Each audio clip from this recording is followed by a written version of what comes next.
Let this cup pass from me. Nevertheless, not as I will, but as thou wilt. As the crucifixion drew near, Jesus began to say, if it be possible, let this cup pass from me. Not my will, but your will be done. Jesus began to be troubled and heavy-hearted because he even continued to pray and ask the cup to be removed. He asked the disciples to even pray with him. For 3 times, each time he asked them to pray.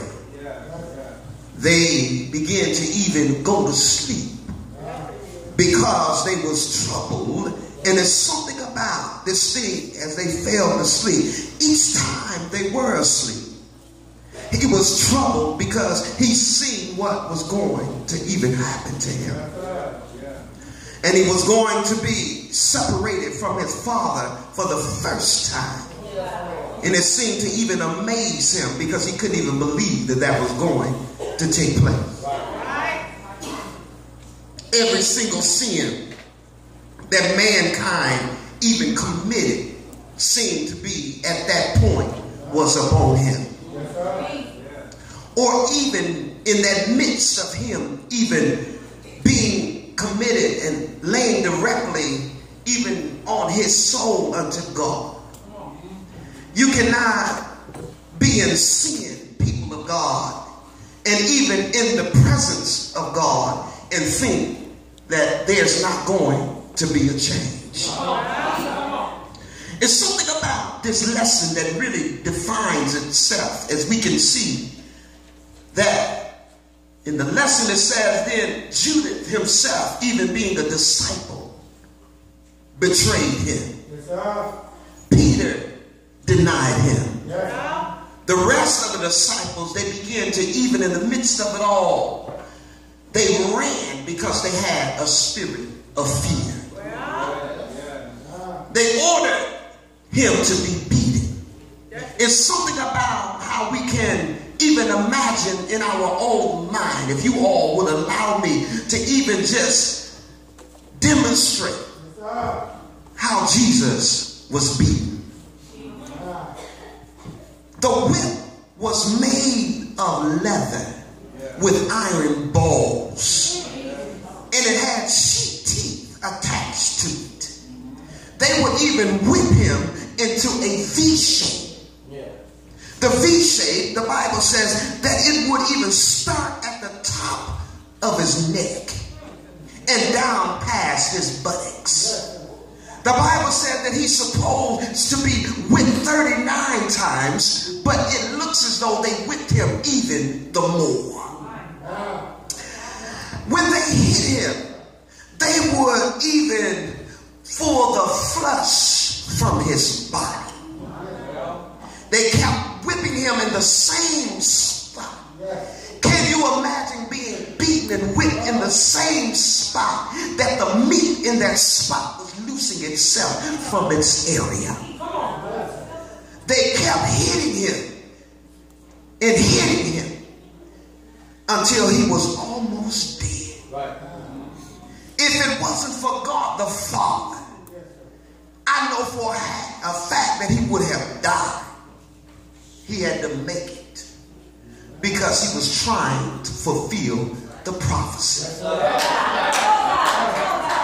The Bible says with these stripes we are healed.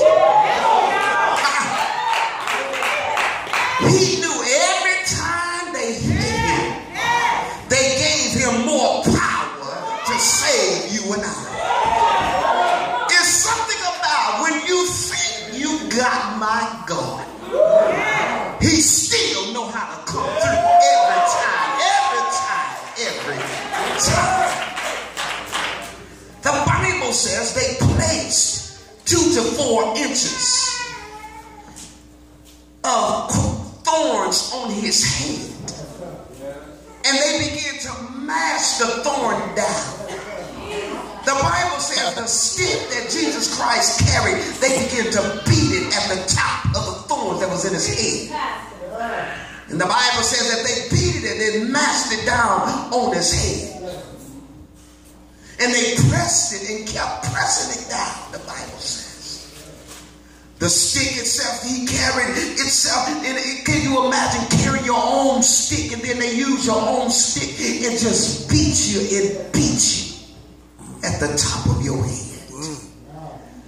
On in the story we look and we find that he carried the cross as a man and not God. Simon, an African merchant, was chosen to help Jesus to even carry the cross. How many of y'all know you can't even carry the cross and not be changed?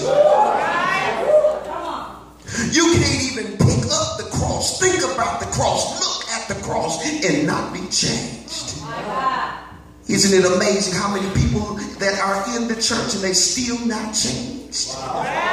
Isn't it amazing how many folk been in the church over 30 and 40 years and they still full of hell? They ain't never been changed yet. Isn't it amazing how some folks still come to church Sunday after Sunday and still have not been changed? The Bible goes on and the Bible says in the midst of him carrying the cross, Jesus was taken to a place which was called Golgotha. There they ripped his clothes off, which was stuck to his sores. Some say, how was his clothing stuck to his sores? The blood began to even dry up. In the midst of drying up, the clothing that he wore began to even stick to those wounds. It's something about. The Bible said, in the midst of that, being clothing stuck to his body, they had the audacity to even throw him down on the ground. And the dirt from the ground even went down into his open flesh. And not only did the dirt go into his open flesh, in Golgotha, it says there's a place where many had died and diseases and germs were all in the dirt. Jesus himself had gone without food for so long. And the Bible says that it explains itself.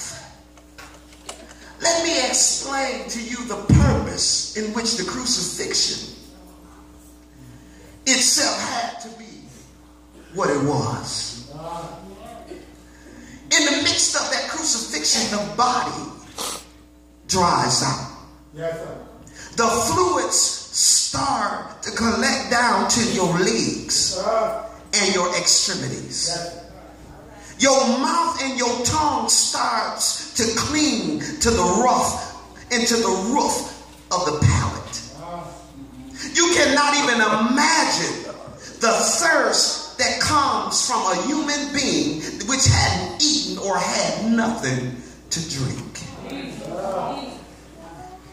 The Bible said they placed a 5 to 7 square spike into his medium nerve of his wrist. Some say his hand, but they placed it in his wrist. And when they placed it in his wrist and in his feet, where it forced his hands to be formed in a claw shape, it paralyzed his hands to be shaped like that of a claw. After the finish of the nailing of his hands, and there's something about to the cross, they picked him up and then they dropped the cross in the hole. And whether you believe it or not, when they picked him up and they dropped him, that'll cause them to have so much pain. It's something about pain. The pain caused Jesus' body to even immensely pain. Can you imagine being hung on the cross and then lift it up and then drop.